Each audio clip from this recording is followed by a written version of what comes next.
पोहोचणार आणि हा अख्खाच्या अख्खा पट्टा हा सगळा गुजरातला मिळवण्यासाठीचे सगळे खटाटोप सुरू आहेत.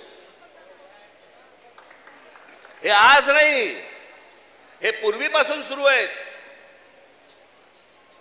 पूर्वी त्यांनी तर जाहीररित्या सांगितलं होतं, पण आता कसं आहे, आता हे लपून छपून हळूवार पद्धतीने या सगळ्या गोष्टी सुरू आहेत. हे काय षडयंत्र हे आपण नीट ओळखा, हे समजून घ्या.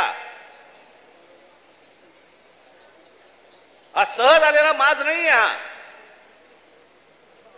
हे ज्या तुमच्या अंगावरती येतात आणि तुम्हाला सांगतात नाही मराठी नाही बोलणार, आम्ही नाही बोलेंगे, हा जो माज आहे ना, हा माज तिथून आलेला आहे. तिथून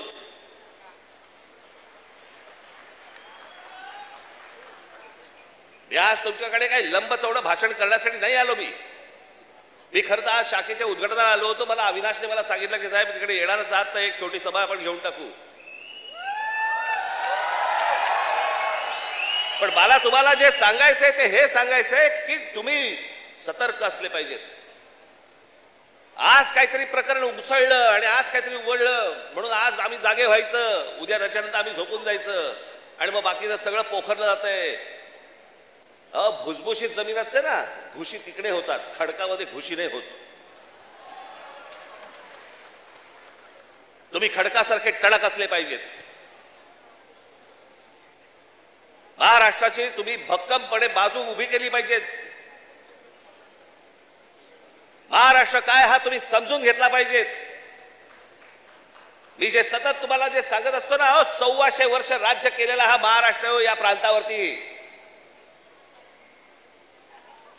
मी अनेकदा बोलत आलो, तुम्हाला सांगत आलो की ह्याला पर्शियन लोक ह्याला हिंद प्रांत म्हणत.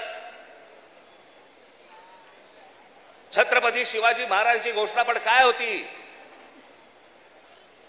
हे हिंदवी स्वराज्य व्हावे ही नव्हती, हे हिंदवी स्वराज्य व्हावे ही होती. या हिंद प्रांतावरती आमची सत्ता असावी. हा संपूर्ण हिंद प्रांत आमच्या हातामध्ये असावा. बाहेरच्यांनी येऊन आमच्यावरती इथे सरकार स्थापन नाही करायची. आम्ही कोणी गुलाम नाही आहोत. या प्रांतावरतीचा अधिकार कोणाचा असेल तो आमचा आहे. आणि 1400 वर्ष या मराठेशाहीने जे राज्य केलं, ज्याला आपण म्हणतो ना अटके पार आम्ही झेंडे फडकवले. अटके पार झेंडे फडकवले म्हणजे काय, आजही मला असं वाटतं पाकिस्तानच्या वायुव्याला का नैऋत्येला तो अटक नावाचा किल्ला आहे, त्या किल्ल्यावरती भगवा ध्वज फडकला. ते अटक किल्ला, तो अटके पार झेंडे फडकवले आम्ही. तिथपर्यंत पोहोचले होते मराठे. तो महाराष्ट्र हतबल आहे. तो महाराष्ट्र यांच्या समोर हात पसरतोय. आम्ही भिका मागायच्या आम्हाला न्याय द्या म्हणून.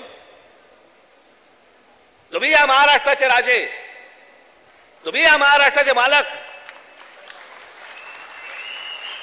बाकीची माणसं बाहेरून आली, ती तुमच्यावरती रुबाब करणार आणि आम्ही हतबलतेने त्यांच्या समोर बोलणार, अरे नाही नाही भाई साहब ऐसा मत.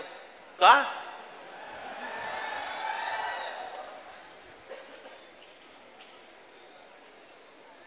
स्वतःहून काही करायची आपल्याला गरज नाहीये. पण जर अशा प्रकारे माज घेऊन जर समजा कोणी अंगावरती आला, ठेचायचा म्हणजे ठेचायचाच.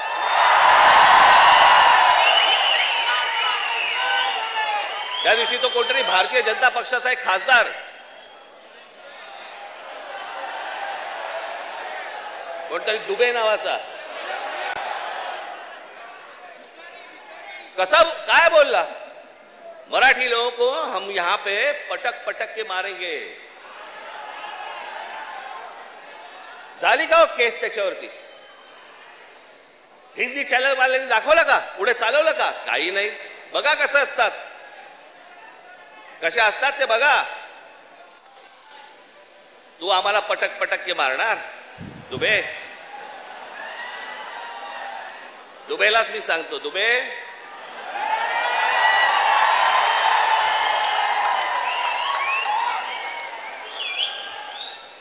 तुम मुंबई में आ जाओ.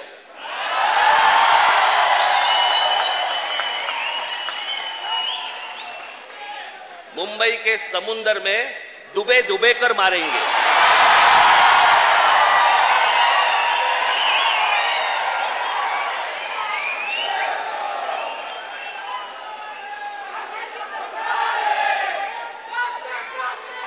त्याला हिंमत होते बघा कशी.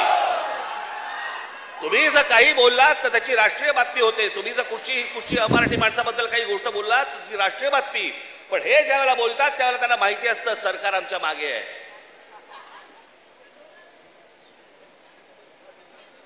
कारण सरकारच जर समजा या गोष्टी इथे लादत असेल तर या लोकांची हिंमत तर वाढणारच आहे. एक गोष्ट त्या दिवशी मी सांगितली, पुन्हा एकदा सांगतो, तुमची सत्ता असेल ती लोकसभेमध्ये आणि विधान भवनामध्ये. आमची सत्ता रस्त्यावरती आहे, रस्त्यावरती. काय नाही, 56 इंचाची तुम्ही पण छाती बाहेर काढून फिरा. हा महाराष्ट्र आहे, तुमच्या बापाचा महाराष्ट्र आहे.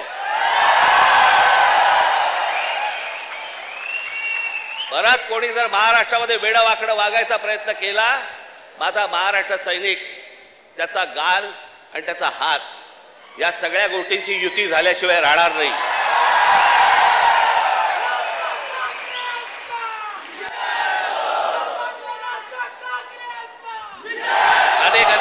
अनेक ते आता सरकारी पत्रकार असतात, काही बेरोजगार पत्रकार असतात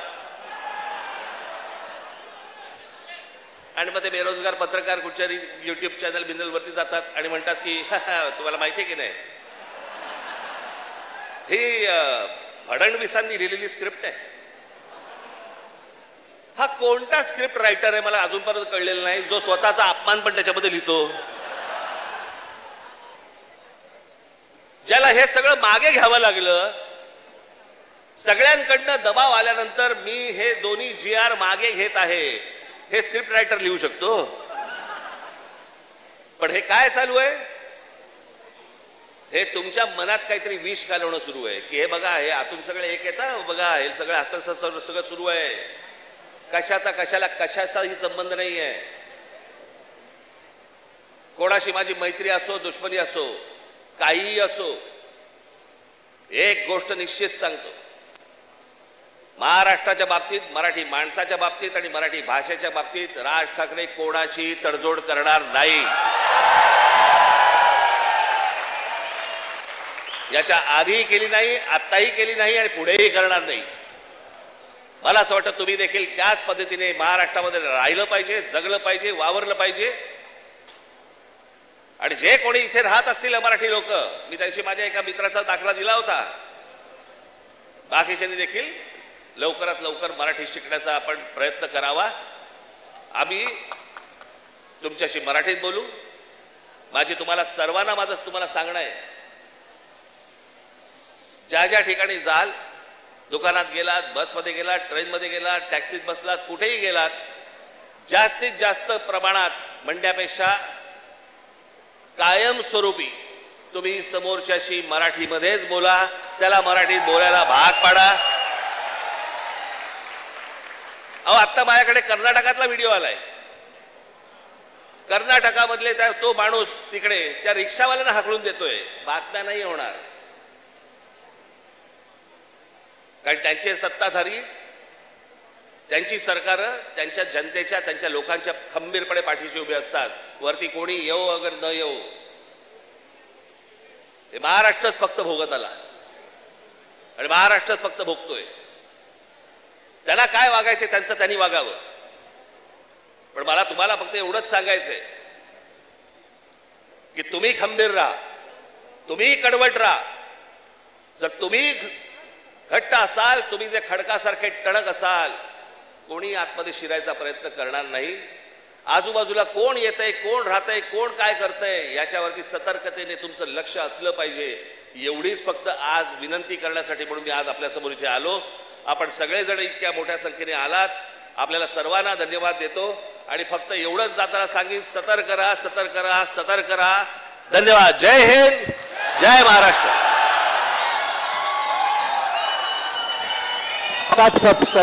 मीरा भाईंदर शहराचे शहराध्यक्ष संदीप राणे हे शहराच्या वतीने सन्माननीय साहेबांचा सत्कार करतील.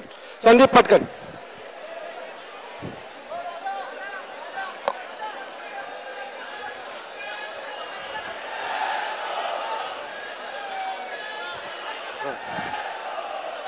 साहेब, मीरा भाईंदरच्या आगरी कोळी समाजातील काही महिला आपल्याला भेटायला आलेल्या आहेत. मी विनंती करेन की त्या महिलांनी पुढे यावं 2 मिनिटं.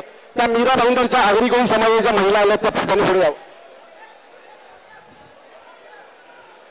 सर त्या आगरी कोळी समाजाच्या महिला तुम्हाला भेटायला आल्यात.